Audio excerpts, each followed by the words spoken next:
Hi everybody, Rebecca Bennis is going to review my course, LING 11, with using the ACCJC rubric. So what we have is the rubric is here at the top, and then my course is here at the bottom, and we're looking at it through the teacher view because that is what the DE course reviewers will see. So Rebecca, go for it.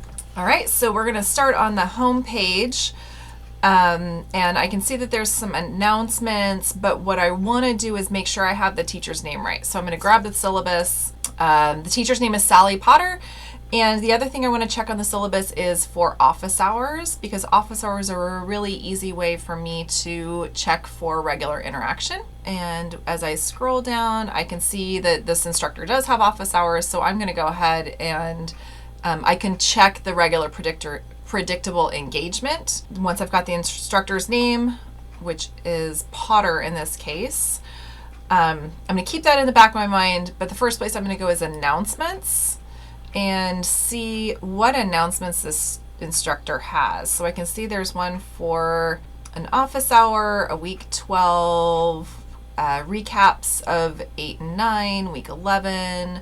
So there's quite a few announcements that are on here and some recaps, which looks pretty good to me. I'm going to specifically go to maybe one of the recaps and just see what kind of information is in there. A recap of a module. I loved your insightful answers. So what this is telling me is that the instructor is responding to questions and monitoring engaging students. So I would probably, because of the office hours and because of this recap, as long as there's several recaps in the announcements, I'm going to go ahead and say that both regular interactions are happening. I guess this kind of works as direct instruction, assessment and feedback, but I'm going to look for some other ways to make sure that this is really happening. And the next place I'm going to go is the discussions. So this teacher has the discussions not visible to students, but because I am in here as a reviewer, I can see those. So I'm going to go to discussions. I can see that there are a lot of discussions in this class. I'll pick probably 2 or 3 in a sequence that are close together in date. So maybe this September 8th, and then I'll go to the August 31st. And I'm just going to check to see if this instructor is participating. So we've got the prompt here, which is the discussion, but I'm going to enter the teacher's name in there to see how often she's participating. She's participating quite a bit. So I'll go back to the list of discussions. That one was on September 8th, I believe. So I'll pick the one the week before, check there.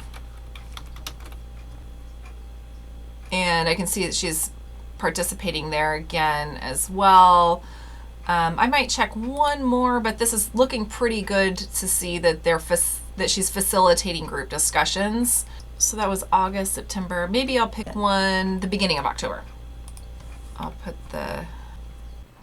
and yeah, so she's in there fairly consistently. So I'm going to go ahead and click that facilitates group discussions. Can you click it? Click it. Yeah. Oh, I can click it. So she's facilitating. The office hour was regular, predictable, monitors, engages students, provides information and responses. That's happening in those discussions, and it's also happening in the announcements. Now, if I couldn't check these boxes, so this is plenty of boxes to check in order to say the course does meet substantive regular interaction. If for some reason I couldn't say that responses to questions were there, maybe I would go into grades. And in grades, I can see where this instructor is responding to students. Yeah. So I'm going to go into SpeedGrader. Okay, here. So something that has some comments. So this particular student got some very custom feedback, and that is showing me that there is feedback happening pretty well in the class.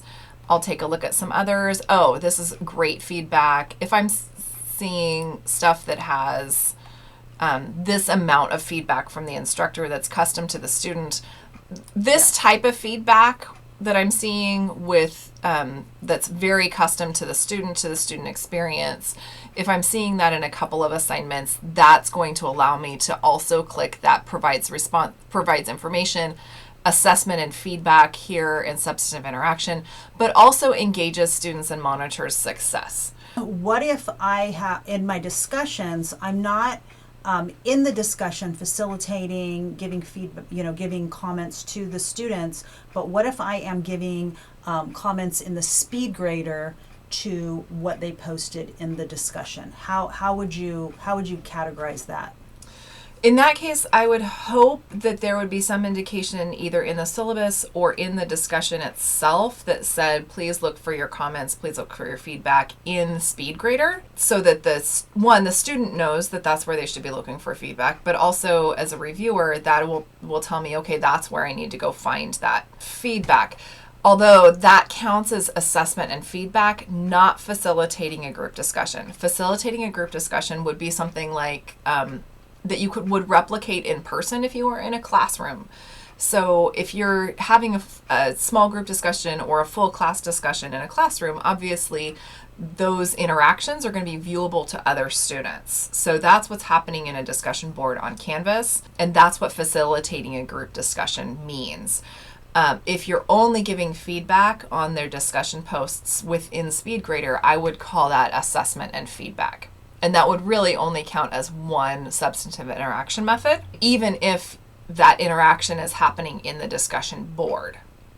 Okay, thank you. If All right. I have any more questions, I will let you know. Thanks. Okay, bye.